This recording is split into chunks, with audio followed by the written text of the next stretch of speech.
más bonitos, después del cerebro, que tiene el cuerpo humano, que es el corazón. El corazón tiene 3 funciones, o miremoslo como una casa, miremoslo como este cuerpo. Tiene unas paredes, que son los músculos, tiene un sistema eléctrico, que es el que permite que se encienda la luz, y pensemos que esta casa o este lugar se dedica a sacar agua, entonces funciona también como una bomba. Esas 3 funciones cardíacas se pueden lesionar cada una por aparte. Si el sistema eléctrico puede estar bien, pero una válvula funciona mal, pues no tengo el efecto de bomba. El sistema eléctrico puede estar bien, las válvulas pueden estar bien, pero me da una miocarditis infecciosa por algún virus y el músculo deja de funcionar. O las válvulas y el músculo están bien, pero al nodo sinusal le dio por ese día decir me quiero bloquear y el sistema eléctrico no funciona. Y hay pacientes que todo les funciona mal, las válvulas, el sistema eléctrico y el músculo. Entonces, el corazón siempre lo debemos mirar desde esos 3 puntos de vista. Como músculo, ¿sí? Dentro del músculo pues vamos a mirar las 4 válvulas. Como una bomba, porque su función es sacar la sangre para el resto del cuerpo, y desde el punto de vista eléctrico. Pasemos, por favor.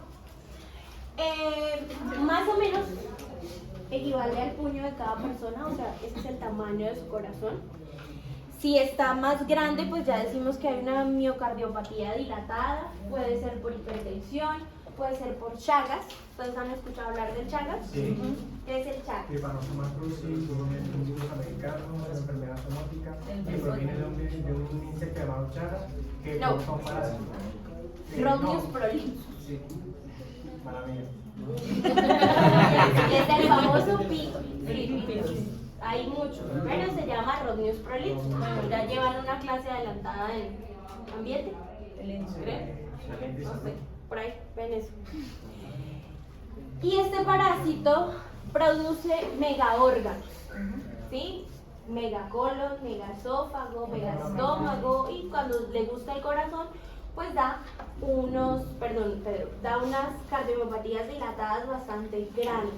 O sea, que si ustedes están frente a un paciente que medianamente tiene 50 años, es hipertenso, medio fuma, pero ustedes le hacen una radiografía de tórax, le ven un corazón de este tamaño y le dicen, yo he vivido toda mi vida en Tibú, mándenle a hacer anticuerpos contra Chagas porque posiblemente puede ser una cardiomiopatía chagásica. Señor. Una preguntita, ¿es una más en la etapa crónica o en la etapa retardada también? En las dos. Las dos. En la etapa aguda, pues en cuanto al Chagas, es el famoso signo de Rumania, que es que el bichito hace popó cerca al ojito. Solo en ese pobre. Cuando se rascan el ojito, pues se les ve así grandecito. Eso se ve generalmente en niños. Acá ustedes no van a ver eso. Es un signo patológico. Sí, pero si ustedes van a ser rural en Tibú, en Salazar, en Sardinata, hay un pueblo por allá más allá de Sardinata, escondido en el mundo, que se llama... Ajá, eso es fijo, que aparecen bastantes casos de Chagas. Bueno, entonces, el corazón es un órgano que va creciendo, pues, a nivel de que el niño, en la etapa embrionaria, ¿ya vio un corazón? ¿No? ¿Órgano? No. Él es un tubo. Y ese tubo se pliega, gira y se dobla como... ¿Cómo sería? Es como un abanico. Porque está el tubo, gira, se pliega y luego él se dobla y forma las 4 cavidades con las válvulas y los grandes vasos. Cuando eso no ocurre normalmente, pues podemos presentar defectos congénitos como comunicaciones interventriculares, comunicaciones interauriculares, transposición de grandes vasos, como lo es la tetralogía de Fallot. Paréntesis, ¿sí han hecho algo del caso clínico? ¿Van a presentar caso clínico o nadie?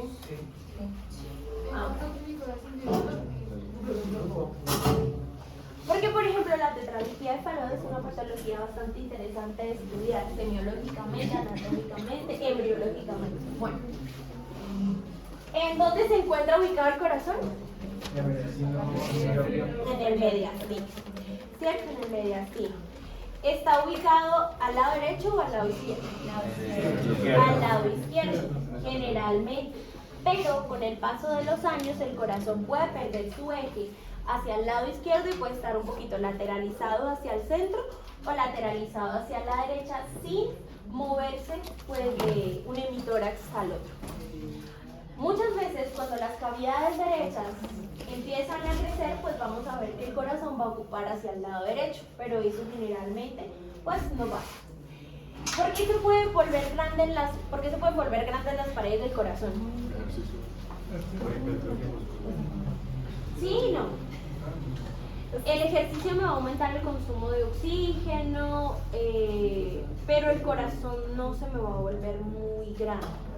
Porque pues estoy usando la fibra, pero no estoy estimulando a la remodelación cardíaca. Pero hay una patología que sí hace que el corazón se ponga muy grande, aparte del Chagas. Cardiomegalia es que se puso grande.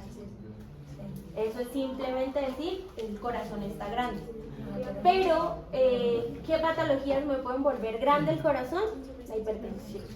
La ateromatosis de las coronarias me puede causar infartos y lesiones dentro del músculo. Un músculo lesionado es un músculo que se ve atrófico, que ya no conduce, por eso puedo ver el infarto en el electrocardiograma, porque es un músculo que debía conducir electricidad, ya no la conduce porque es una cicatriz. Pero la hipertrofia generalmente del ventrículo izquierdo está dada por hipertensión arterial. ¿Y qué es la hipertensión arterial? Es la elevación de la presión dentro de las arterias. Si vamos a hablar desde la raíz de estas arterias, pues diríamos que es de la aorta. Si es un ventrículo izquierdo que debía superar ¿cuánto? 85, 70, en las mujeres delgadas y jóvenes, 60, 50 de diastólica, milímetros de mercurio, y ahora tengo que superar esa fuerza, o tengo que superar esas presiones, pues tengo que aumentar mi fuerza de contracción. Al principio, pues simplemente aumento la fuerza, pero luego sí me hipertrofio, me vuelvo grande, porque ese músculo se ejercitó tanto, entre comillas, o sufrió tanto que tuvo que volverse grande para poder sacar o tener un volumen efectivo para una fracción de eyección adecuada. Pero ¿qué pasa? Ustedes dirán, bueno, pues si el corazón se pone grande, pues no pasa nada. Sí pasa mucho, y es que el volumen dentro de ese ventrículo izquierdo va a disminuir, porque sigue siendo el mismo espacio, pero con un músculo más gruesito. Y luego mi contracción no va a ser efectiva, entonces empieza a disminuir la fracción de eyección. Una fracción de eyección normal es aproximadamente entre 60 y 65% del volumen del ventrículo. Nosotros no eyectamos el 100% de la sangre que nos llega al ventrículo izquierdo. No es que el ventrículo derecho sea menos importante, ¿no? Sino que estamos hablando en este caso de circulación sistémica. Entonces, el ventrículo izquierdo, de la sangre que llega al ventrículo izquierdo, solo el 65% se va a eyectar. Por eso hablamos de porcentaje de fracción de eyección. Entonces, el ecocardiografista, el cardiólogo que se especializa en hacer ecografías, mide el volumen que tiene el ventrículo izquierdo y dice cuánto de ese volumen sale en el momento de la contracción. Ahí es donde hablamos de falla cardíaca. La falla cardíaca es cuando la fracción de eyección empieza a disminuir. Las nuevas definiciones de falla cardíaca nos dice que a veces podemos tener falla cardíaca con fracciones de eyección preservada. O sea, que ese corazón sigue sacando el 65% de su volumen, pero cuando yo hago un ecocardiograma veo que hay disfunción diastólica. O sea que en la diástole ese ventrículo izquierdo no se relaja adecuadamente. Ya es un signo de falla cardíaca. A todos los hipertensos, a todos los diabéticos, a todos los gorditos, siempre se les debe hacer un ecocardiograma. Y si ustedes son deportistas, pues antes de hacer, digo yo, ¿no? A veces uno debe ser un poquito más consciente de su cuerpo, y si yo simplemente voy al gimnasio 2 o 3 veces a la semana, troto un poquito y me invitan a una media maratón de 42 kilómetros, lo debo pensar. Debo mirar realmente cómo está mi corazón, cómo están mis pulmones, antes de decir, ay, si me voy a arriesgar a hacer la media maratón. No. Lo mismo esos famosos challenges de agua free. No. Porque si su corazón, digamos que usted es un paciente joven, deportista, pero usted no supo que tenía puentes coronarios, que son puentes coronarios, músculo que abraza las coronarias, hace vasoconstricción y uy, pero se infartó, ¿por qué?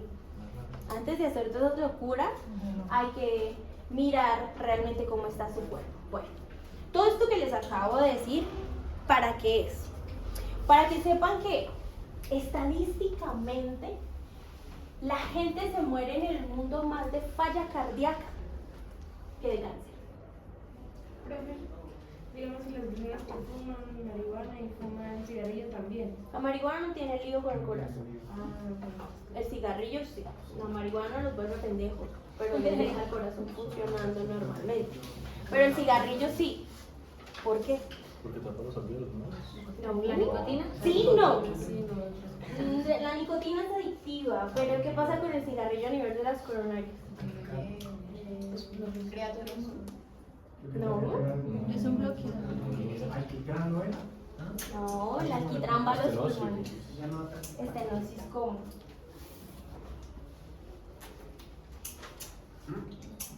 Hace fibrosis. Con la regla. ¿Qué pasa con el cigarrillo y las coronarias? Ay, nadie se ganó un punto para el parcial. La placa ateromatosa se crea por lo mal que te alimentas, por tener triglicéridos altos, por tener colesterol de muy baja densidad y de baja densidad alto. Se crea la placa ateromatosa. ¿Y el cigarrillo qué hace?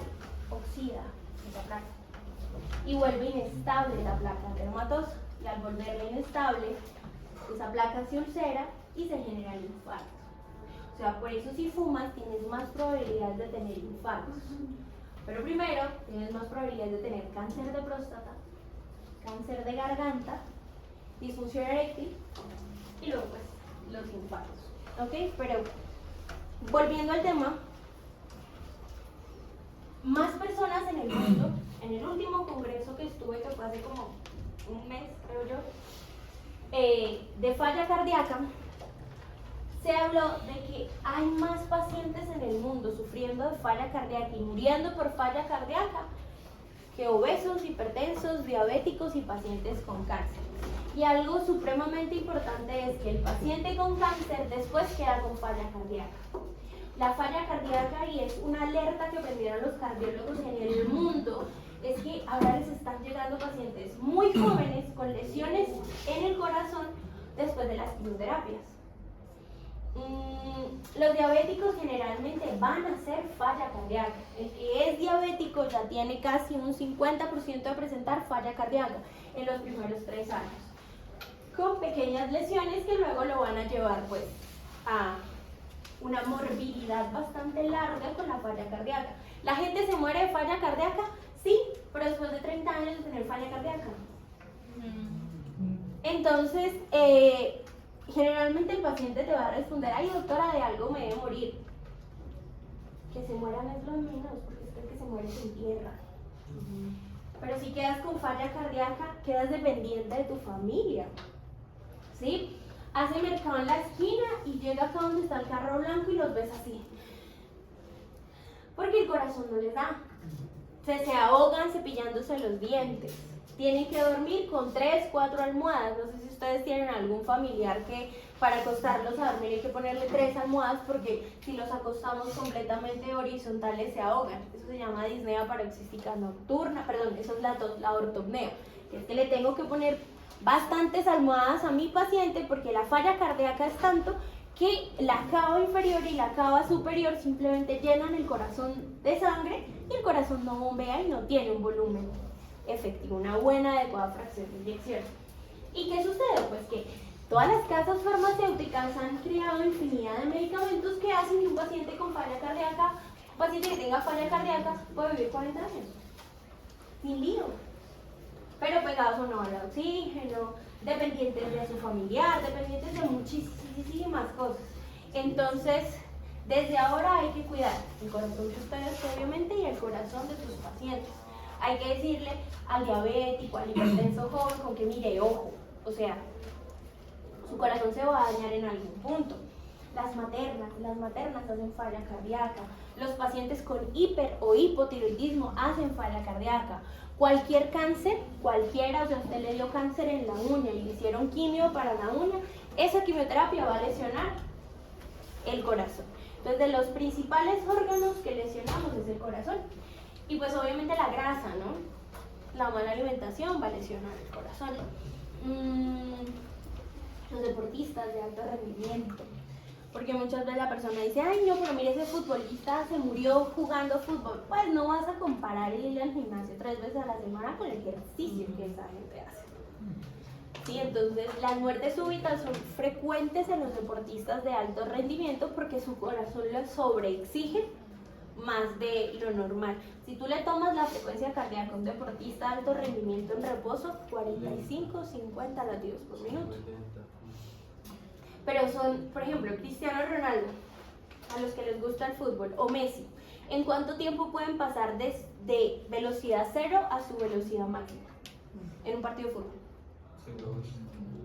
Y de su corazón estar en 50 latidos por minuto a 175, 180 latidos por minuto.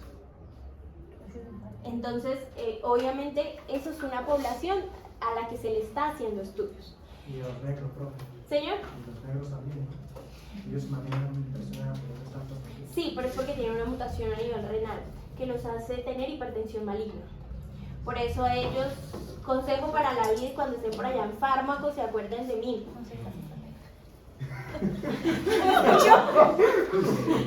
No, a los pacientes de raza negra no se les da nalapril, no se les da losartán, porque ellos no responden a los IECAS y a los ARA2.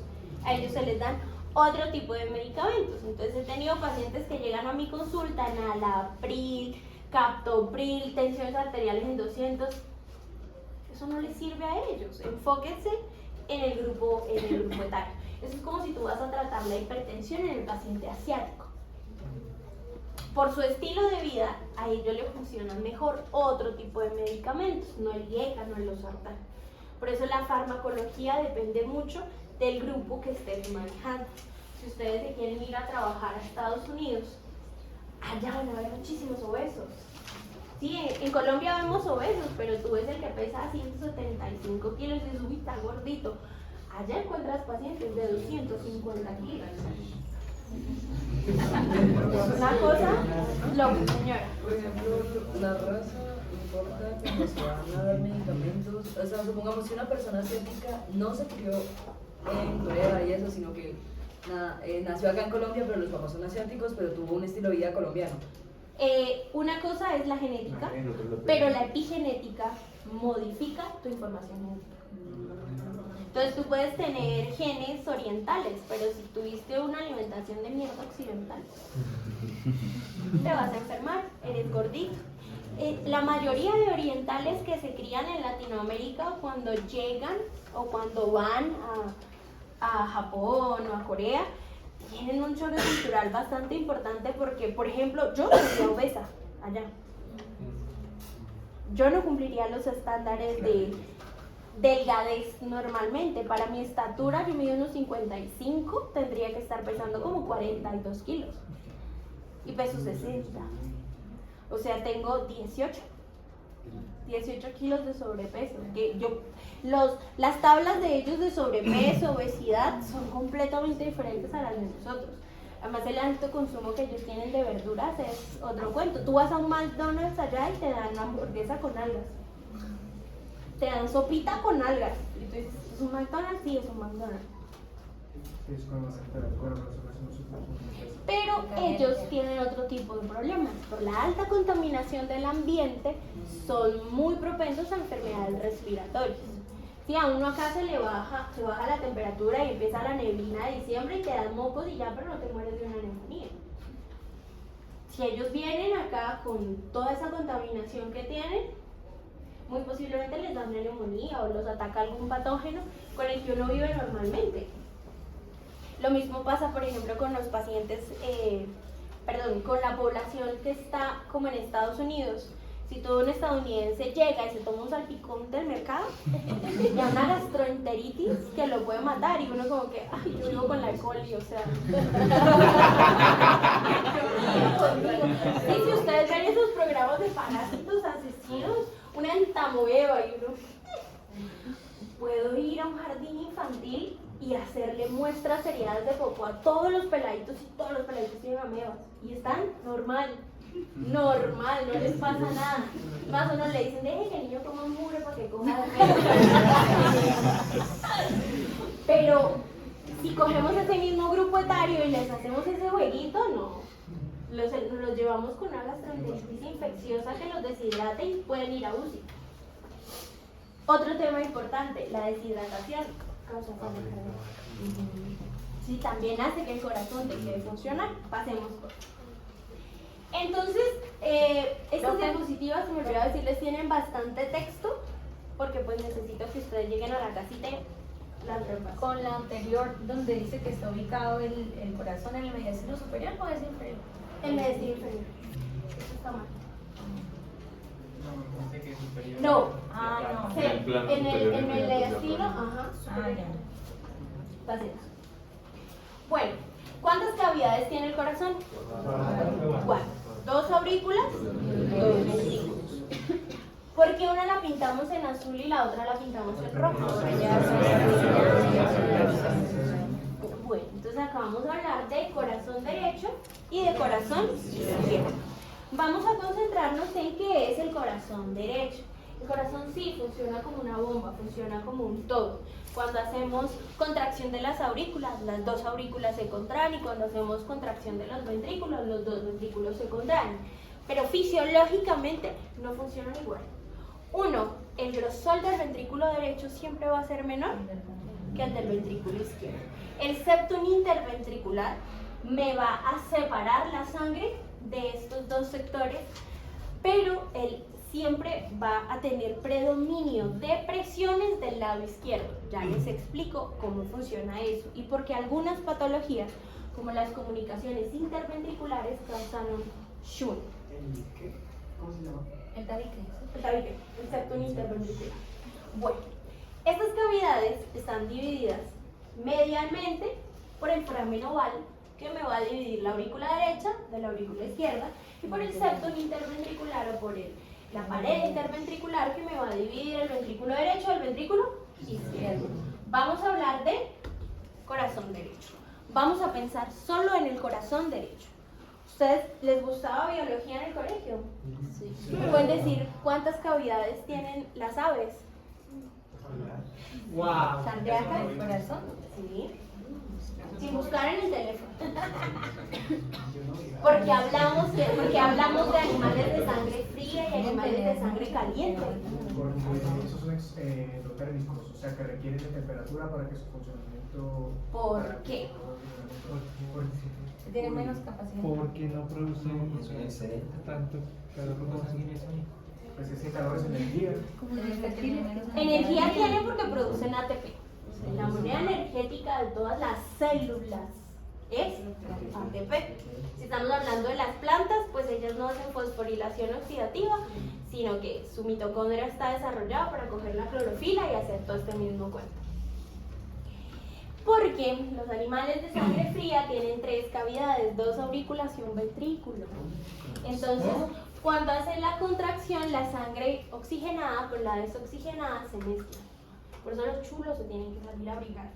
¿No han visto nunca a un que hace sol y ellos abren las alas para abrigarse? Porque su cuerpo no regula la temperatura por la misma mezcla de las 2 alas. Bueno, ténganlo ahí, por ahí presente. Porque cuando tenemos pacientes con este tipo de patologías, como comunicaciones interventriculares, les pasa prácticamente lo mismo. Bueno, entonces, hablemos de la aurícula derecha. La aurícula derecha tiene un orificio superior por donde entra la cava superior y un orificio inferior por donde entra la cava inferior. ¿Qué recoge la cava superior?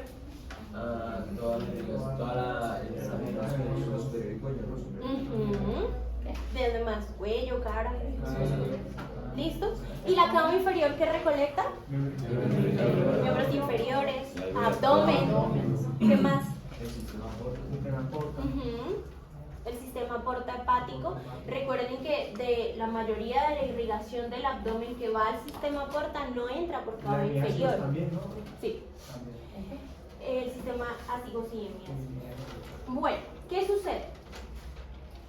Que esto entra, digamos, que en contra de las presiones. Por eso es que si pensamos en los miembros inferiores y en el sistema venoso de los miembros inferiores, tenemos válvulas. Las venas tienen válvulas, que hace que cuando la sangre suba, la valvulita cierre y no haya un retorno venoso, porque debe ir en contra de la gravedad para llegar a la aurícula derecha. De ahí que cuando ustedes el otro semestre vean fisiología, van a entender por qué se da el edema en miembros inferiores en falla cardíaca. Porque se da una cosa que se llama el reflujo hepatoyugular. O sea que si presiono el hígado, la yugular se pone grandotota. Y es porque el corazón derecho no está funcionando, pero no los voy a atormentar con eso ahora. Entonces, de la cava superior y de la cava inferior llega sangre a la aurícula derecha. La aurícula derecha tiene una válvula que va a separar la aurícula del ventrículo. ¿Cómo se llama? Tricúspide o tricuspidia. Porque tiene 3 cúspides que se cierran. ¿Ella cómo está? Tiene, esto es cóncavo y esto es convexo. La cúspide o la forma convexa está hacia el ventrículo o está hacia la aurícula. Hacia la aurícula. Aurícula, ¿no? Hacia la aurícula, ¿por qué? Por la presión. O sea, para que baje la sangre. O sea, la sangre. No. No. O sea, eso es- Piensen en alguien se ha tirado parapente. ¿Sí? ¿O han visto los No parapentes? sé de- No, sí. Eso es un momento. Las cuerditas tendinosas son las cuerditas del parapente. La sangre funciona como el aire. El aire que hace que el parapente tenga esa forma de globito. Eso hace la sangre. Cuando se contrae el ventrículo, las cúspides de la válvula tricúspide se van a ver gorditas porque no van a permitir que la sangre se regrese. Bueno, entonces las cúspides de las valvulitas las voy a ver hacia la aurícula. O sea, lo convexo lo veo hacia la aurícula y lo cóncavo lo veo hacia el ventrículo. Cuando los ecocardiografistas miran las válvulas, ellos se paran ya sea sobre la aurícula o sobre el ventrículo para poder ver la forma de la válvula. Esta válvula tiene un anillo, ¿sí? Ese anillo va a hacer que las 3 lados de esa válvula, las 3 cúspides, por eso se llama tricuspidia, se mantengan en su forma.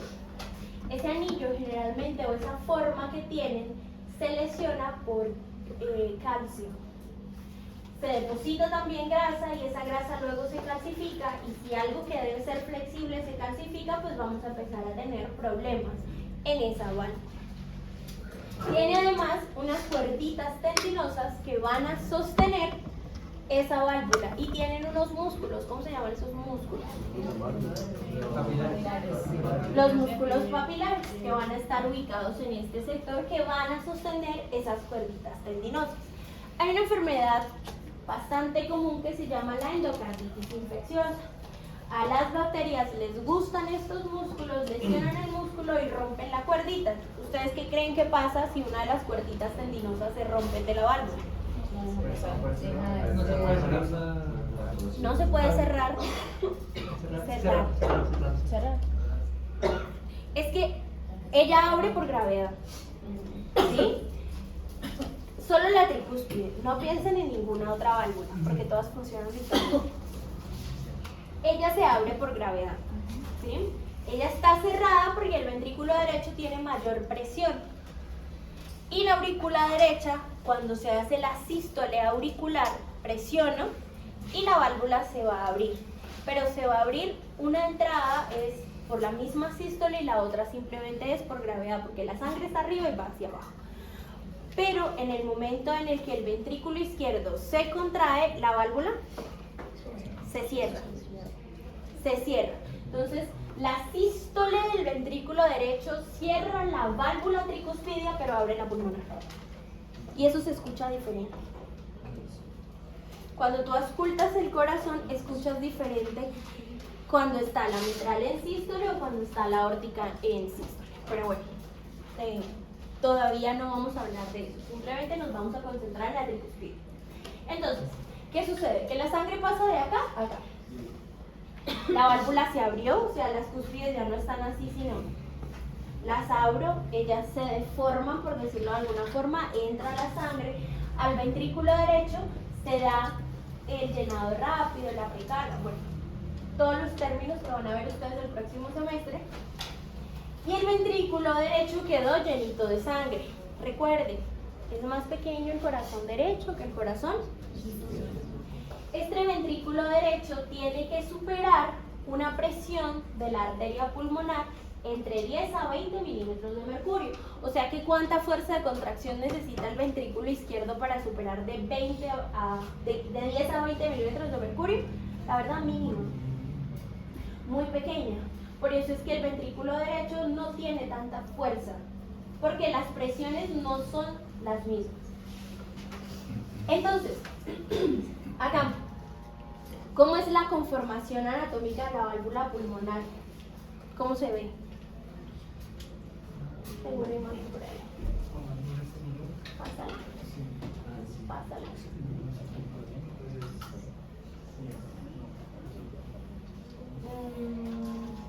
¿Cómo se ve? ¿Como una qué? ¿Esta cuál es? No. Miren este corte. Derecho, izquierdo. ¿Quién está primero, la pulmonar o la aórtica? Pulmonar, aorta, tricúspide, mitral. O bicúspide. Cuerditas tendinosas, miren la formita. Miren este corte. Esta es la pulmonar. Si yo la voy a ver, ella hacia dónde tiene como las cúpulas. Ah, es convexa. ¿Por qué? Pues para Todo lo mismo. que cuando pase la sangre hacia la pulmonar, pues vaya a ser. Y cuando se cierra, pues no se. Pues cuando haya la contracción del ventrículo, ¿no? Por gravedad, porque la sangre salió con fuerza, pero se va a regresar por gravedad. Siempre va a haber un remanente sanguíneo en este lado. Entonces, si la válvula es así, cuando venga la sangre, la va a regresar. Si la válvula es así, cuando venga la sangre, va a quedar ahí reposadita y no se regresa, se cierra. ¿Sí entendimos? Bueno. Regrésate, por favor, a una de las preguntas. Bueno, ¿qué sucede con esta arteria? ¿Es la única arteria del cuerpo que transporta sangre? No, oxígeno. La arteria pulmonar tiene la función de llevar la sangre a los pulmones. Entonces vamos a tener un tronco pulmonar y ese tronco pulmonar se va a dividir en uno para el pulmón derecho, en uno para el pulmón izquierdo y ahí todas las división de la división de las divisiones para los diferentes alvéolos. Y en el alvéolo es donde se va a dar el intercambio gaseoso, o sea, me convierto en, o venía pues de ser carboxiemoglobina y me convierto en oxiemoglobina. Y esos glóbulos rojos se van a devolver a la circulación sistémica por medio de las 4 venas pulmonares. Esas 4 venas pulmonares van a entrar por la parte posterior de la aurícula izquierda y van a llenar la aurícula izquierda. Entonces, ¿entendido la circulación derecha? ¿Seguro? ¿Sí? ¿Segurísimos? ¿Tienen alguna pregunta? Porque siempre me la contestan al revés cuando la pregunto. Eso depende, porque a veces hablamos de circulación mayor, la circulación sistémica, pero también podemos hablar de circulación mayor en las coronarias. Entonces, hablemos de circulación derecha y circulación izquierda. Sí, yo me acuerdo que en el parcial del semestre pasado La de la coronaria derecha. no, los de nosotros era la circulación mayor, no bien. Y yo me confundí también. Yo también. Y era, o sea, hacer el recorrido de la circulación mayor. Por eso les pregunto. Sí, pero yo lo pregunté, era eso. Creo que donde tuvieron lío fue con Ferri. Porque él hablaba de circulación menor. Ah, no era con la circulación mayor, era con la circulación menor. La circulación menor, la de las coronarias, y mayor, la sistémica. No, pero él dice diferente. Funcional y Nutricional. Pues para fines prácticos, pues circulación coronaria y circulación sistémica. Bueno, ¿claros de la circulación derecha? ¿Sí? Ahora vamos a hablar de la circulación izquierda o del corazón izquierdo. El corazón izquierdo empieza pues cuando ya se recolectó toda la sangre con oxígeno y entra por las 4 venas pulmonares. Esas 4 venas pulmonares entran a la aurícula izquierda y esta aurícula izquierda va a hacer sístole y va a abrir la válvula bicúspide, la válvula mitral, que va a permitir el paso de la sangre de la aurícula al ventrículo. El ventrículo se contrae y va a tener un volumen efectivo, una fracción de eyección que va a abrir la arteria aorta o la válvula aorta y va a generar pues toda la circulación, en general la circulación sistémica. El ventrículo derecho tenía que superar una presión en milímetros de mercurio de 10 a 20 milímetros de mercurio. El ventrículo izquierdo tiene que superar una presión de 65 a 90 milímetros de mercurio. Por eso él es más gordito, él es más grande. Además porque mueve un mayor volumen en su fracción de eyección. Cuando la sangre sale por la aorta, pues ya sabemos, se va a mover por medio del cuerpo con cada pulso. Por eso es que si ustedes palpan la radial, la femoral, la inguinal, la pedia, la popliteal, tiene el mismo ritmo que el corazón. Porque con cada latido, las arterias van a mover esta sangre. Digamos que del corazón hacia arriba, pues tiene que moverlas en contra de la gravedad, pero pues el callado aórtico desde la aorta torácica hacia abajo, pues se va a mover a favor de la gravedad, pero siguen teniendo pulso. ¿Ok? Cuando un paciente está en shock o cuando un paciente pues ha tenido un accidente o le ha pasado algo, pues no voy a simplemente decir, ay, le voy a tocar la arteria pedia. Pues el corazón y miren el pie. Si estoy en un trauma, si estoy perdiendo sangre, lo último que me interesa es el pie. Entonces ustedes tocan las extremidades y frías, pálidas, sin adecuado llenado capilar y sin pulso en algunas ocasiones. Me voy a centrar en las arterias más cerquitanas.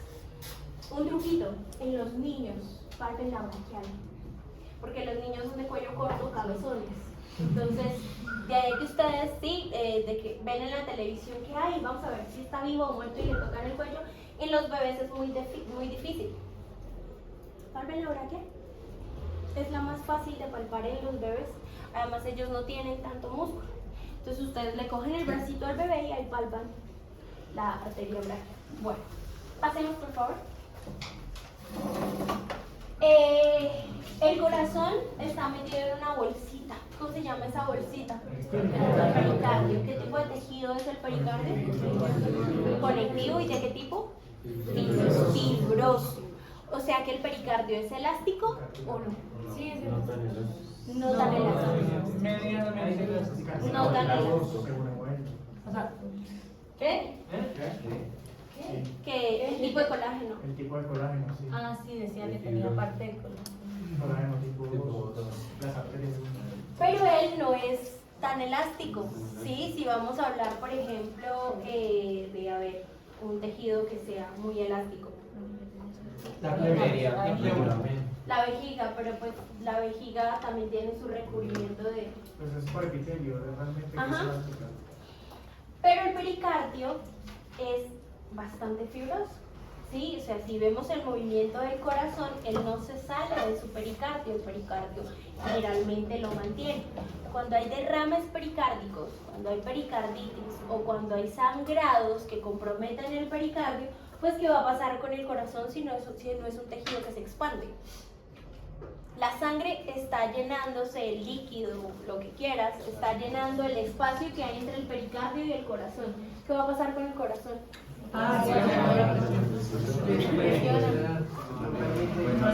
Espacio para expandirse. Exactamente, entonces si el pericardio fuese muy elástico, ¿qué sucedería? O sea, simplemente se expande y el corazón puede seguir funcionando normalmente. Entonces, tengo una falla cardíaca por un derrame pericárdico. No porque mi corazón esté, todo lo que comprometa la fracción de eyección lo vamos a llamar falla cardíaca. Ok, entonces no tendría un volumen adecuado de eyección de sangre porque hay algo que está comprometiendo el pericardio y el corazón. Me estoy llenando de agua o me estoy llenando de sangre o algo está pasando que no permite que el corazón se mueva adecuadamente. ¿Cuál es la función del pericardio? Proteger el músculo y sobre todo, miren lo que se ve acá. Las coronarias. Las coronarias son epicárdicas y luego se convierten en endocárdicas. Pasa, por ejemplo, supongamos, si ponemos de comparación al cerebro, las arterias que llegan al cerebro están inicialmente muy centrales y luego van a ir hacia la periferia. En el corazón tú las ves por encimita y luego ellas se meten dentro del músculo cardíaco. ¿Listo? Bueno, pasemos. Se me olvidaba. El pericardio tiene dos hojas o dos caras. Una cara que es la cara visceral, que toca la víscera, que toca el corazón, y una cara parietal, que es la que está en contacto muy estrecho, en este caso sería con los pulmones. Si estamos hablando de los niños con... ¿Qué órgano hay acá que desaparece en los adultos? Timo. Entonces, el pericardio tiene esa función. Protegerlo. Pasemos, por favor. El corazón, ¿dónde se encuentra recostado? ¿Qué estructuras? En el diafragma. ¿El diafragma tiene contacto con las aurículas o con los ventrículos? Con los ventrículos, porque el corazón está aurículas, ventrículos, y cuando lo ponemos en posición anatómica, las aurículas están posteriores, los ventrículos están anteriores, y toda la cara inferior del corazón va a estar reposada sobre el diafragma.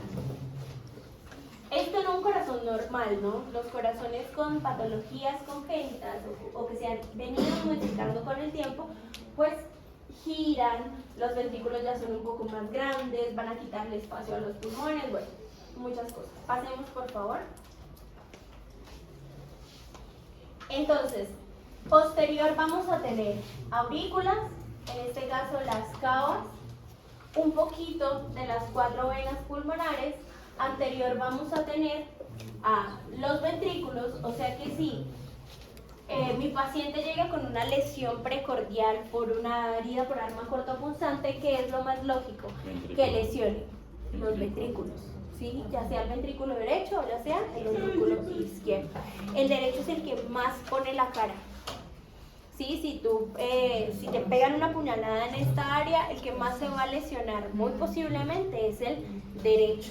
El izquierdo tendría que ser bastante lateral, o sea que cara anterior es ventrículo derecho, cara lateral, ventrículo izquierdo. Profe, el profesor Ferreira nos estaba diciendo que cuando hay gente que hace RCP no sabe ni lo que está haciendo, y él decía que cuando uno hace RCP haces con el ventrículo derecho, se oprime el ventrículo derecho. Tiene que hacer unas compresiones efectivas pues para sacar al paciente.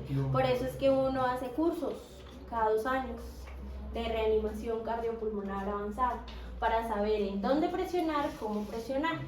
Una reanimación que vaya acompañada de una fractura de una costilla que lesionó la persona que estaba haciendo el RCP, quiere decir que no sabe. Y hacer RCP cansa. Tú debes disminuir 2/3 el volumen del tórax. Después del primer minuto tú ya pides cambio, cansa bastante. Bueno, pasemos, por favor. Pasemos. Pasemos. Eso ya lo hablamos prácticamente. Regrésate un momento. Bueno, entonces vamos. Este es un corte de qué tipo? Y una cara, una vista superior. Estamos viendo tricúspide, mitral, aorta y pulmonar. ¿Preguntas acerca de las válvulas? ¿No? ¿Todo claro? Esta imagen, Profe, fisiológicamente, ¿está en sístole o está en diástole? Diástole, porque está abierto. ¿En diástole de quién? De los en serio. ventrículos. El ventrículo derecho, ¿no? Las dos. De los Recuerden dos. que uno no hace diástole por un lado. Cuando nosotros hablamos de sístole o de diástole, hablamos de ventrículos, fisiológicamente, ¿sí? Aunque las aurículas hacen sístole, hacen diástole. Pero cuando hablamos de diástole, o sea, si tú escuchas el término de tiene un soplo sistólico en la válvula mitral, es porque estamos hablando de la sístole ventricular. Esta imagen está en diástole y sístole auricular, porque se abrieron las auriculoventriculares y están cerradas la pulmonar y la aorta. Bueno, hacemos Profe, una preguntita. una sola. ¿Es viable para la vida, por ejemplo, si la orientación de las válvulas cambia? ¿O directamente no se puede? La orientación, Ajá. ¿Qué tipo? En vez de tener, por ejemplo, una cara convexa, tipo circular. eso es una insuficiencia y una insuficiencia lleva a falla cardíaca. Profe, no hay Sí, con falla cardíaca. ¿Cómo pasaría, profe, si el lado que se abre en forma de paracaídas no había que pasar a la sangre? No cierran. Por ejemplo, las insuficiencias mitrales. Acá, perdón. La insuficiencia mitral, digamos que no fue por una endocarditis, sino fue por una traumatosis. Y se lesionaron, el anillo es bastante fibrótico, la válvula es bastante fibrótica, entonces ella no va a tener un movimiento adecuado y va a permanecer relativamente abierta en sístole. ¿Qué pasa si está abierta en sístole? Bueno, ¿sabes de cuando la sangre pasa? No, No pasa. sístole del ventrículo. Pero no se devuelve. Se devuelve. No, al revés. Se devuelve, sí, sí. Si tú tienes que tener un volumen completo para hacer una fracción de eyección adecuada, ¿qué va a pasar si la mitad de la sangre, con la presión que tiene el ventrículo izquierdo, hago contracción y la mitad solo va a la aórtica y el resto lo devuelvo a la aurícula? No se va a trabar la pulmón.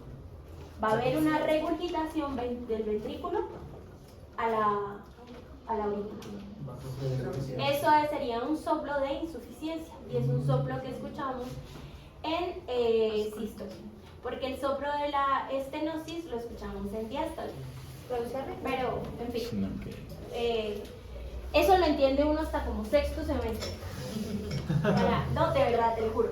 Los soplos nos llega uno a comprender mejor como en sexto semestre. Porque aún cuando veas fisiología vas a entender, pero al fin que escuché fue en sístole o en diástole.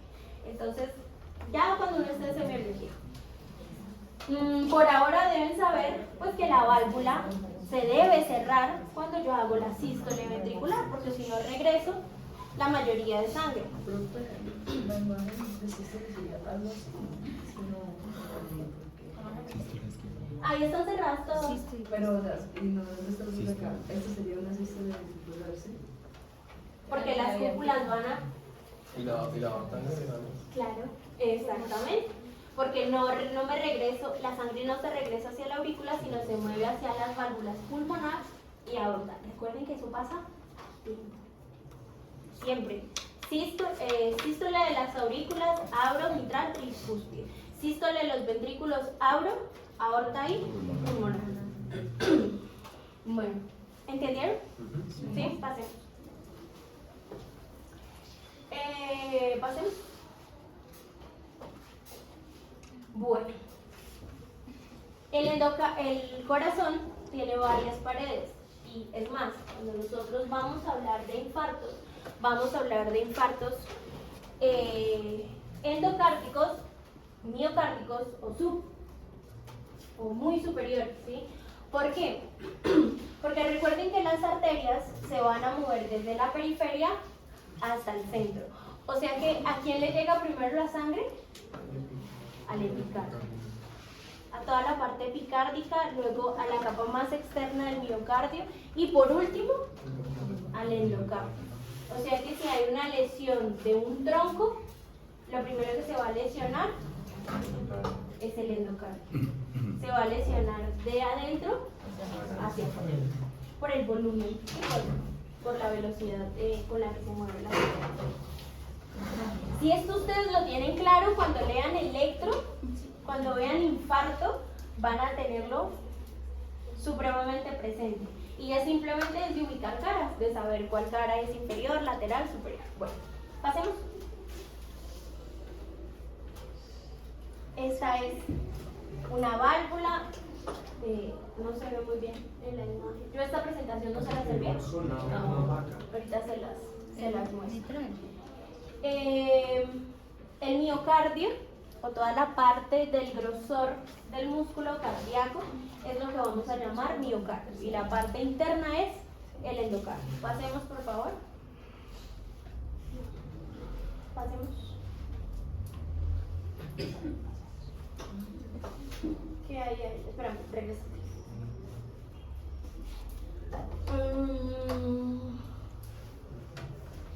Esos son los surcos y la mayoría de cositas que ustedes ya vieron con Ferre.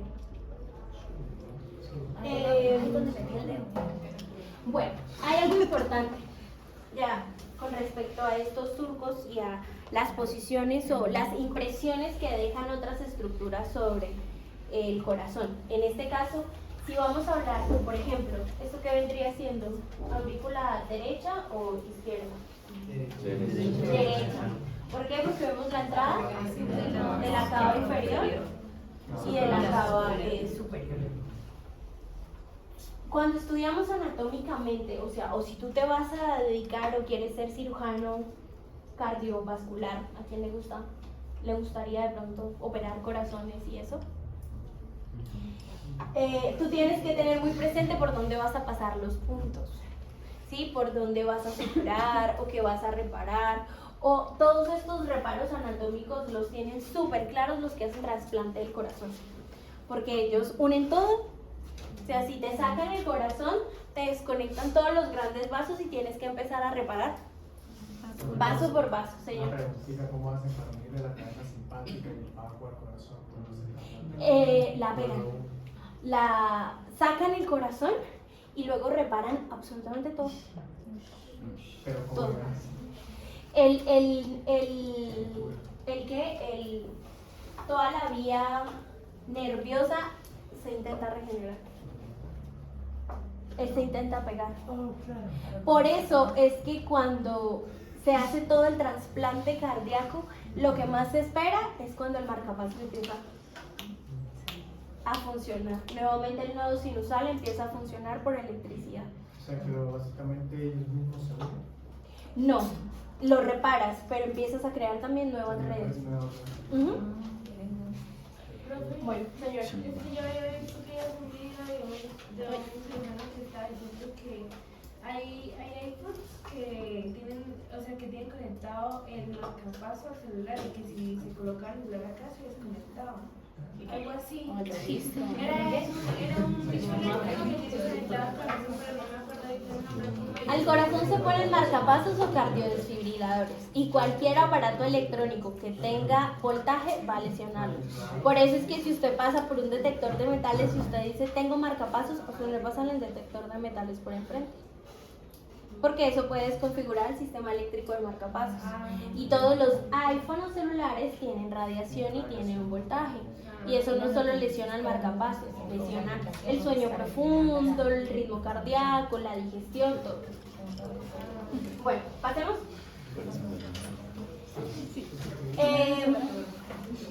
Miren, acá sí se ve bien adelante. No mucho, pero sí. Se ve bien la forma que les digo del, bueno, no del parapente, ya sería más bien como un paracaídas, porque el paracaídas es el que es redondito, ¿no? Sí. La válvula se ve redondita, las cuerditas tendinosas y los músculos papilares la están sosteniendo. Si ustedes se fijan, los músculos papilares están en la parte casi del ápice del ventrículo. ¿Por qué? Porque deben tener muchísima fuerza. Ellas deben tener mucha fuerza para sostener las cuerditas tendinosas, sostener las cúpulas de la válvula para que cuando se haga la sístole del ventrículo, pues la sangre no se regrese. En volumen, ¿quién es más grande, el ventrículo o la aurícula? El ventrículo. Un dato súper importante, y es que cuando... Bueno, les voy a adelantar un montón de cosas del otro semestre. Y es que cuando se hace la sístole de la aurícula va a sacar la sangre que tiene dentro de ella, la va a pasar al ventrículo izquierdo, pero hay unos pocos segundos en que la aurícula ya no está en sístole y sigue entrando sangre de la cava superior y pasa derechito al ventrículo derecho. Están en unos pocos segundos. Sí, o sea, no solo el ventrículo derecho se va a llenar con la sangre de la misma sístole, sino con la sangre que viene de las cavas. Y luego sí se cierra. Pero es milisegundos. Lo mismo pasa pues en el ventrículo derecho, pero pues el flujo con el que vienen por las venas pulmonares es un poquito más lento por el tamaño y por el volumen. Vengo recogiendo del cuerpo, acá son apenas los pulmones para el corazoncito. ¿Listo? No todo el volumen, eso es pregunta de examen. ¿Cuánto volumen entra el ventrículo en sístole y cuánto volumen simplemente es pasivo? ¿Cuánto? Pero eso es fisiología. Pasemos. Bueno, ¿Es el de 65 a 90? no es el volumen de la sangre. Bueno, miren, esto es derecho, esto es izquierdo. Recuerden que la pulmonar está delante de la aorta y la aorta está escondidita.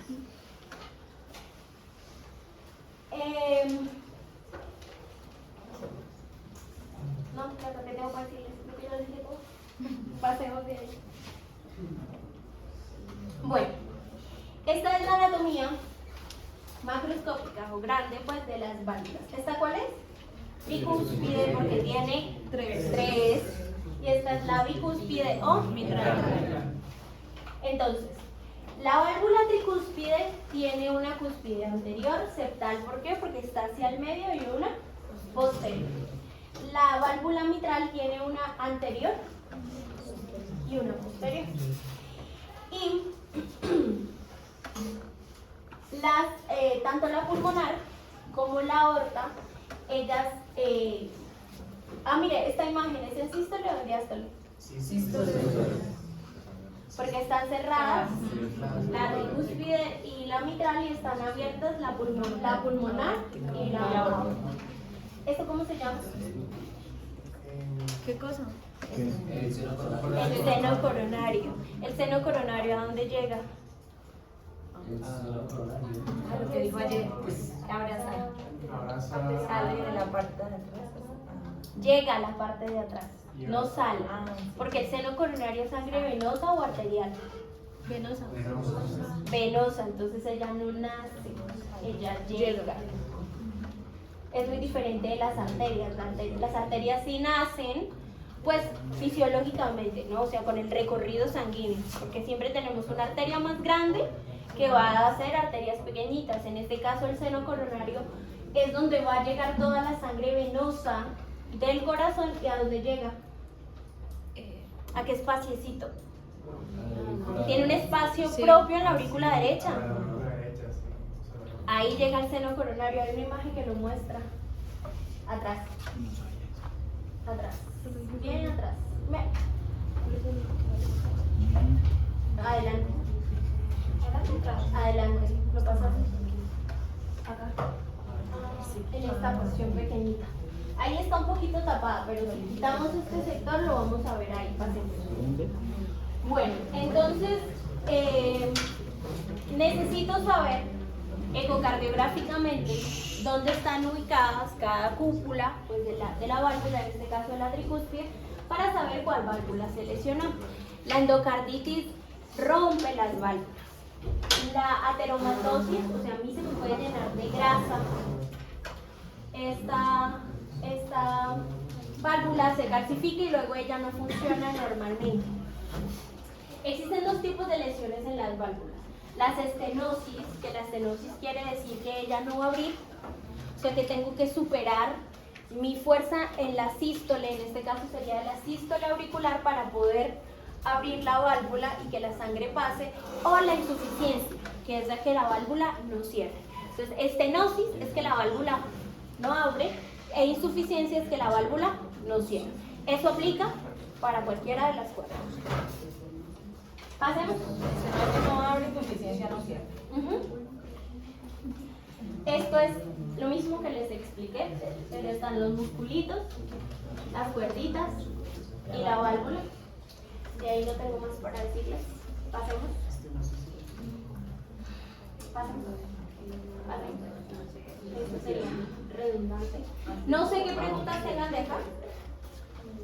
¿Puedes repetirlo? Estenosis que la válvula no abre e insuficiencia que la válvula no cierra.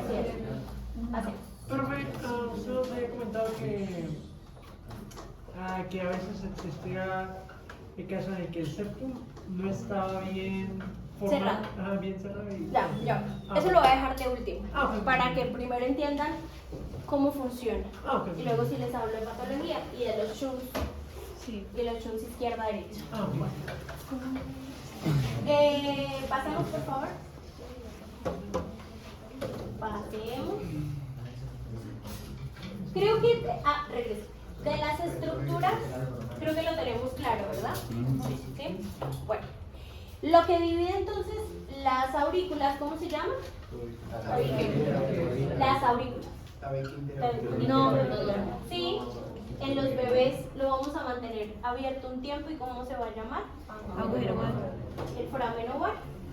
Él se mantiene abierto en los bebés, pero una vez naces, ese foramen sigue siendo muy delgadito, porque a veces el foramen oval se va a llenar de burbujas en el paciente adulto y ves cómo las burbujas empujan el foramen de izquierda a derecha. En un paciente normal, en un paciente sin patologías, siempre va a haber más fuerza de izquierda a derecha. Entonces vas a ver una ligera deformidad cuando se contrae, como que se mueve de izquierda a derecha. Siempre.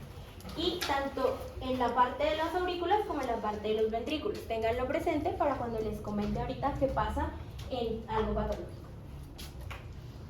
El septum o el tabique interventricular debe permanecer cerrado y debe cerrarse con el tiempo. Embriológicamente, él empieza de afuera hacia adentro, ¿sí? De la periferia.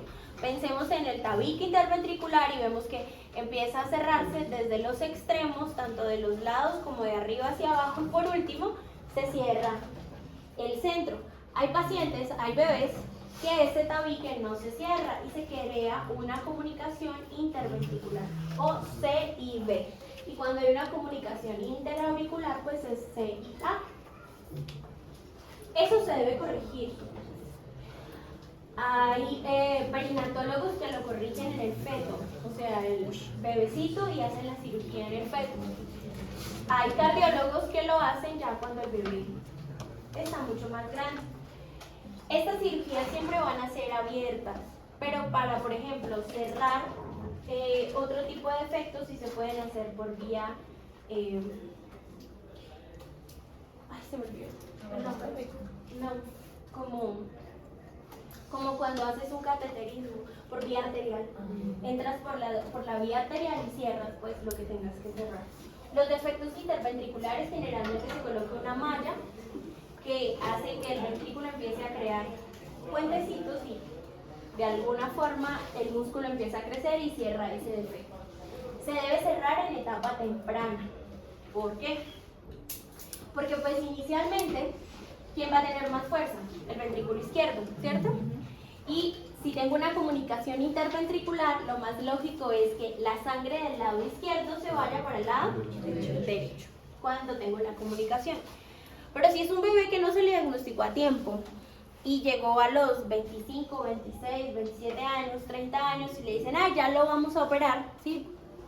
Nunca lo examinaron, solo hasta esa época se dieron cuenta de que comía y se ahogaba, pero nadie se fijó, era el niño que corría o daba 2 pasos y se cansaba y se desmayaba. Digamos que antes pasaba eso muy seguido.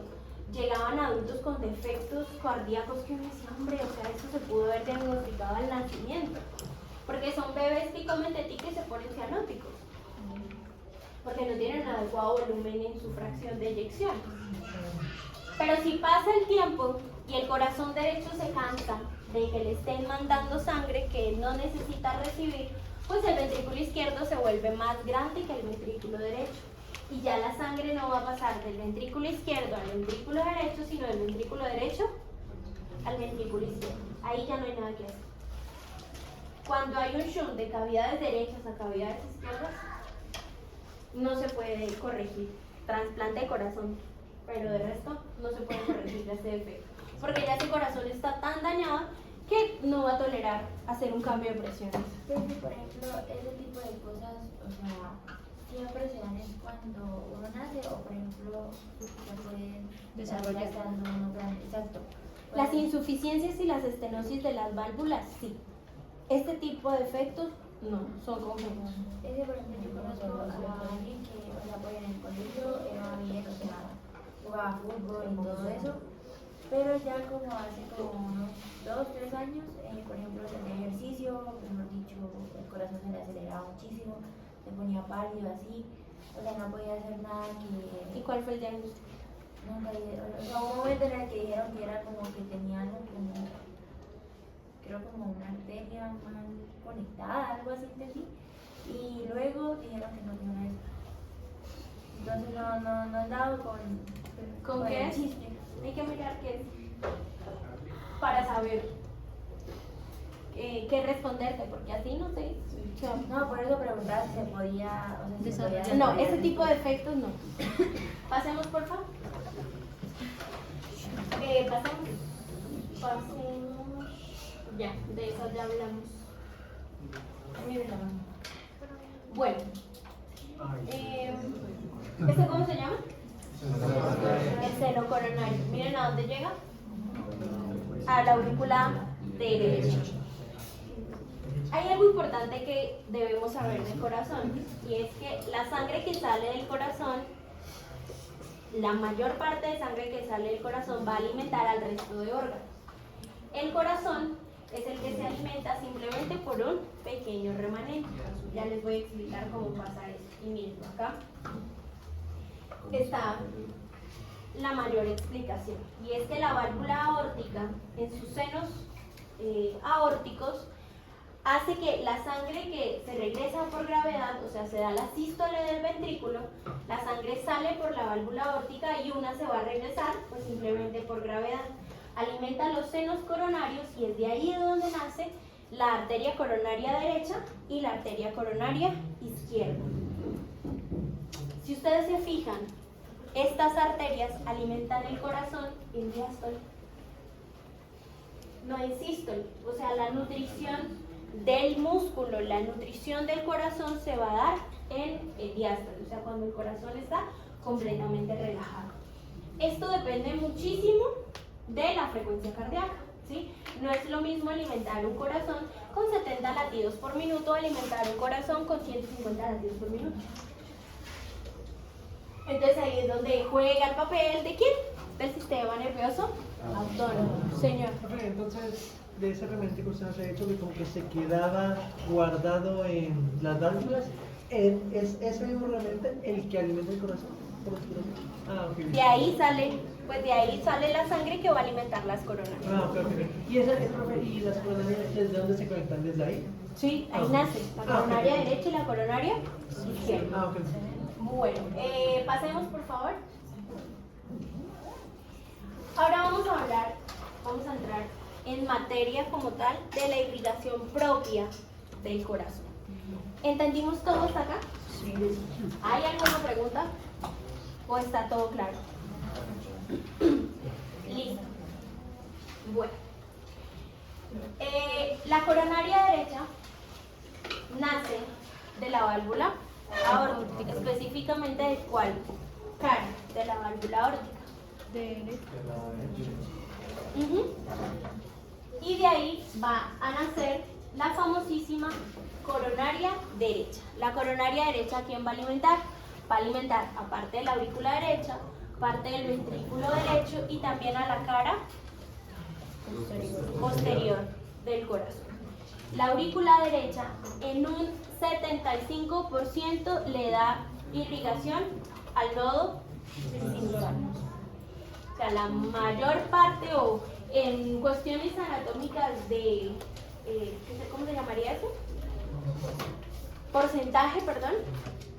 La coronaria derecha es quien va a alimentar al nodo sinusal. También la coronaria derecha va a tener varias ramas. Nómbreme una. La marginal derecha. ¿Por dónde se mueve la marginal derecha? Esta es la coronaria derecha. Y va a tener una rama que se llama la rama marginal derecha. La rama marginal derecha se va a meter por toda la cara lateral del ventrículo derecho y le va a dar irrigación a toda la parte lateral del ventrículo derecho. ¿Qué otras ramas tiene? No daría la interventricular posterior.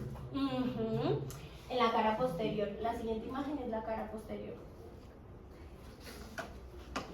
Esto es derecho y esto es izquierdo. Entonces da, ¿cómo se llama esta? Esta es la interventricular posterior, pero que nace de la coronaria derecha. Y por acá se va a mover, ¿cómo se llama esta? Marginal. Marginal derecha. Todas en algún punto se van a terminar conectando y van a dar ramitas de la una con la otra. O sea, ¿eso qué quiere decir? Que si yo me lesiono la interventricular posterior, pues de alguna forma tanto la coronaria izquierda como parte de la marginal van a llevarle un poquito de irrigación a la parte posterior del ventrículo. Regresémonos, por favor.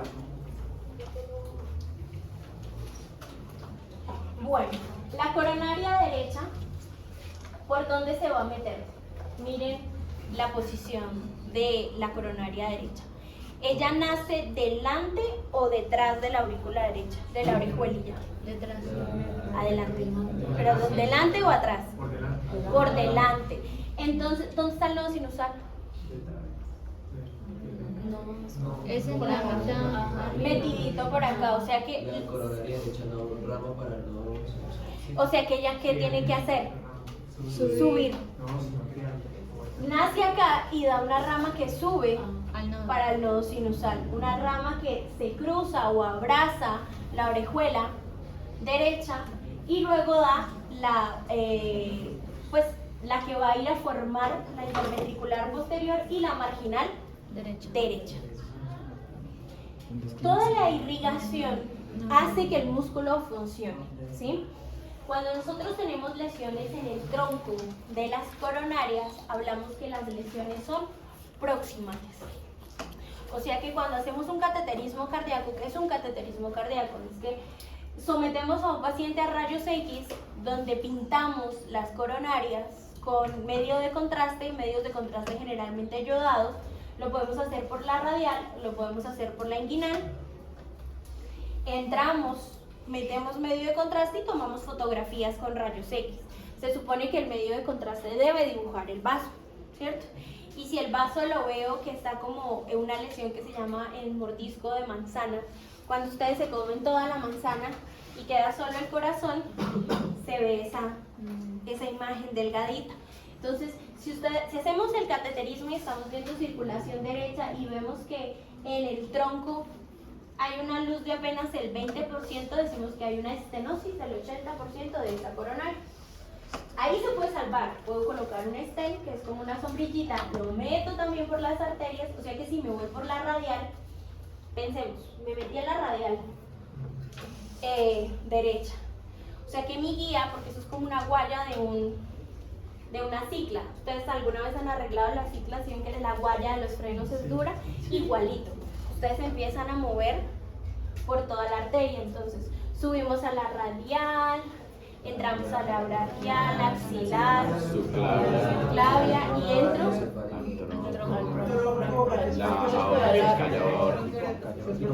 entro hasta el callado aórtico y de ahí me muevo a la coronaria derecha. Hice todo ese recorrido solo con una guía.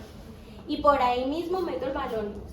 O sea que si necesito dilatar esta coronaria, meto el balón por la radial y me muevo, hago todo ese recorrido, meto el baloncito y digo acá está la lesión y ahí lo inflo. Y el balón ya me va a pasar de tener una estenosis del 80% a una por ahí del 20-25%. No recupero la luz del vaso. Entonces el balón es como una malla, como una sombrilla literalmente, y él se expande. Y permite pues que la sangre fluya y que ya no se esté lesionando, porque mi corazón derecho pueda volver a funcionar adecuadamente. Profe, no sé la verdad el funcionamiento como tal de tu ciclo de Aster, pero ok, se arregló esa parte. ¿Qué pasa si más adelante, en una parte siguiente a ese vaso, también se tapa? ¿Cómo haría hasta donde me permita llegar, yo puedo dilatar. No, sí, pero sí, exacto, pero imaginemos que hay como dos partes, esta y esta. Sí, que se lesionó el tronco derecho y la marginal derecha. Sí, sí. Está lesionado el tronco y la marginal, ajá, que es lo más común. Ah, ok. Dime. ¿Que si puedo poner un stent en las dos? Sí. Sí, con Pero si una ya en la tiene, por marginal. ejemplo, antes la... por ¿Se baja ejemplo, la que está ahí o...? No, primero pones lo más lejos. Por eso Pero yo si sí se fallo me después. arregló eso y luego... bailas. Y tienes un 65% de tener lesiones coronarias y ya tuviste un primer infarto. Por eso las metas de prevención, o sea, cuando yo le doy medicamento a mi paciente y mido colesterol y triglicéridos, es diferente antes de infartarte a después de infartarte. Porque la grasa se te pega al stent Claro. y vuelve y se tapa el stent, ¿y qué vas a hacer? La única que te queda son puentes coronarios. Entonces te sacan venas de las piernas y van a conectar de acá a acá. Esos son los famosos puentes coronarios. Pero un cateterismo, tú puedes salir del cateterismo solo con una venita en el brazo. De un puente coronario te hacen una esternotomía. De acá hasta acá. Te abren y te quitan de acá. Señor. Pero es que no unes la coronaria. Lo que haces es sacar un puente desde la aorta al músculo. La coronaria no la reparas, no tienes cómo. El puente coronario lo que hago es llevarle sangrecita. Obviamente no te puedo sacar una arteria a la pierna. Te saco una vena porque tengo más venas alrededor. Y las colaterales, o sea, si estamos hablando del sistema superficial o del sistema profundo, uno compensa al otro. Con la arteria, no, te va a sacar la popitlea. Sabiendo que tiene 3 que van a nacer de ella, entonces no sacas arterias, sacas las venitas. Entonces las personas dirán, ay, pues si me infarto entonces no puede pasar nada, o sea, me ponen puentes coronarios, se te infectan la pierna, se te infectan los puntos, quedas con dolor torácico crónico, el esternón te lo vuelven a pegar con grapas. Es bastante mórbida ese tipo de cirugías y eso es lo que se operan pacientes cada rato. ¿Por qué? Por los malos hábitos alimenticios. Bueno, pasa por favor. Señor. Sí. Regrésate por fin. Y ahí que me faltó decir. Profe, ¿dónde es que nace la coronaria derecha? O sea, de la parte anterior de que usted dijo. De la parte lateral derecha de la fíbula. Importante que la marginal derecha pues va a viajar por toda la cara lateral del ventrículo derecho y va a llegar pues, al ápex y se van a estomosar con la descendente anterior. Sí. ¿Algo más para hablar de la coronaria derecha? Creo que no sé ¿Qué les habrá dicho más su profe Ferreira o qué les No, contó? solo eso. Solo eso. Literalmente eso, las ramas ascendentes para Lo único que nos dijo es en los previsorios de irrigación con la Entonces, cara lateral del ventrículo derecho. ¿A quién más voy a irrigar? A la aurícula derecha. En un mayor porcentaje al nodo sinusal, y por la parte posterior, pasemos la diapositiva, vamos a irrigar. Seguimos, ¿esta cuál es? Marginal derecha, y acá vemos la interventricular derecha, posterior, que es rama de la coronaria derecha. Entonces voy a irrigar toda la parte de mi ventrículo derecho y una parte en la parte posterior del ventrículo izquierdo. Ahí es donde siempre Ahí es donde se irían. se confunde. ¿Por qué? Porque la descendente anterior, que es rama de la coronaria izquierda, va a irrigar la cara lateral o la cara interventricular del ventrículo derecho. Sí, en la cara anterior, pero ya les explico eso. Entonces, importante, la interventricular posterior va a irrigarme un poquito del ventrículo izquierdo. En la parte posterior. La interventricular, sí. Sí, miren que todas al final, ¿dónde se van a unir? En el ápice. En el ápice. Pasemos, por favor. Esto sigue, ¿esta cuál es ahora? La coronaria izquierda. La coronaria izquierda va a tener una principal, que es la descendente anterior, que es una de las más grandes y es la que más se lesiona. La descendente anterior va a abrazar o se va a mover un poquito hacia la aorta y va a descender y me va a dar irrigación al ventrículo izquierdo, pero también ¿a quién? Al derecho. Entonces voy a tener irrigación de la coronaria izquierda en el ventrículo derecho en su cara más septal anterior. ¿Sí?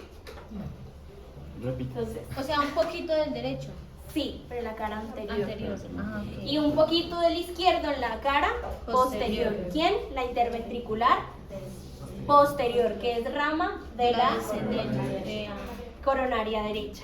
Y la descendente anterior, que es rama de la coronaria izquierda, me va a dar irrigación al todo el territorio anterior del corazón, ventrículo izquierdo y un poquito del ventrículo derecho.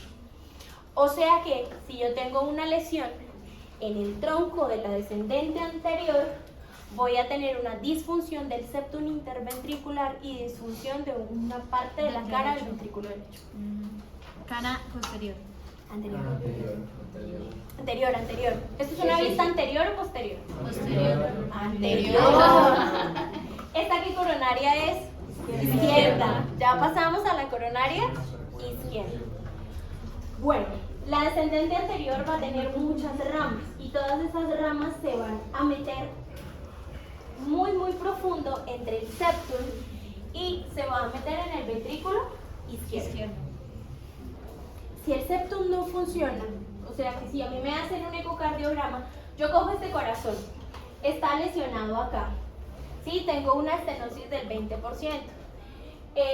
no se infartó, pero pues es ese paciente que dice, yo corro un poquito y me da como un dolor en el pecho y le hacemos una prueba de esfuerzo. Antes, eso no quiere decir que a todo el paciente que yo le sospeche lesión coronaria de entrada le meto un cateterismo, porque es un medio yodado que daña los riñones. Entonces no es un examen que yo lo mande como pan caliente. Debo escoger la población a la que la voy a hacer. Entonces primero hago una cosa que se llama un ecocardiograma. Ecocardiograma de esfuerzo. ¿Eso qué quiere decir? Que a mi paciente lo va a poner a correr. Lo pongo a hacer ejercicio y lo llevo a su frecuencia cardíaca a la Máxima. más soporte. Si obviamente tiene artrosis bilateral y de rodilla y reemplazo de cadera, le pongo fármaco y ya, lo apuesto en una camilla, le pongo un medicamento que generalmente es la dobutamina, le acelero el corazón y ya. Pero si es un paciente de 40 años que camina, ¿para qué le pongo un medicamento? Le coloco unos electrodos y lo pongo a correr en una bandita. Cuando el corazón está acelerado a su máxima velocidad para ese paciente, a la máxima frecuencia cardíaca, lo acuesto en una camilla y empiezo a mirar cómo funcionan las diferentes paredes del corazón.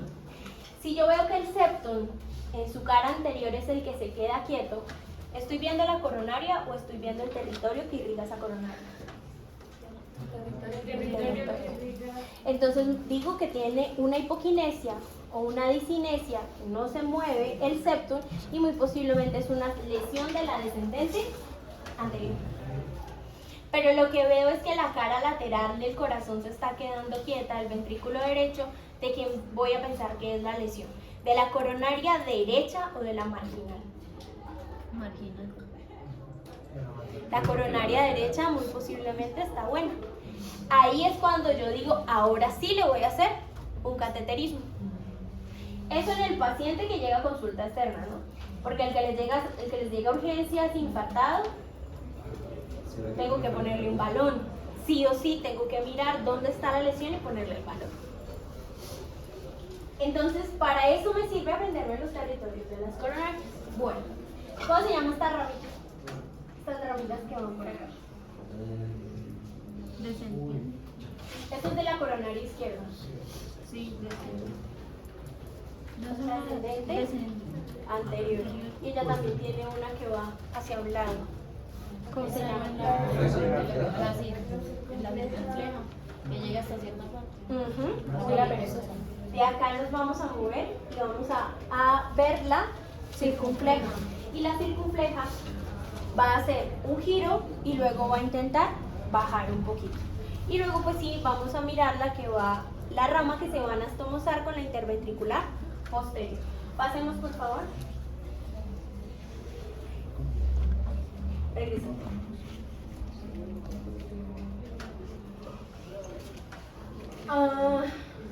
Mira, de la que estábamos hablando, es esta.